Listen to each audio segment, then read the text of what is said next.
ఈ మట్టలు తీసుకుని ఎందుకు ఊపుతున్నారు?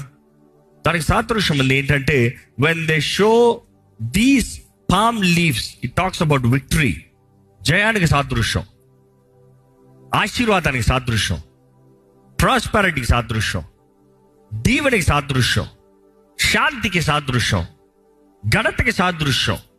సో వారు అక్కడ ఈ మట్టలు తీసి ఊపుతాం, మాకు జయము, మాకు సమాధానము, మాకు దీవెన, మాకేంటి ఇందాక చదివారు, గివ్ us ప్రాస్పెరిటీ, అభివృద్ధి అని వారు మట్టలు ఊపుతూ హోసన్నా జయము అని కేక వేస్తూ, హోసన్నా మమ్మల్ని రక్షించు అని వారు ఏడుస్తలేదు. మమ్మల్ని ఇప్పుడు రక్షించాడు వారు ఏడుస్తలేదు. వారు ఏం చేస్తున్నారు? cheer-up చేస్తున్నారు. They are cheering him up. అంటే ఏంటి? వారు మమ్మల్ని రక్షించు అని కేక వేసుకుంటూ ఆ స్థలమంతా ఒలీవల కొండల నుండి దిగుతూ యెరూషలేముకు వస్తాము.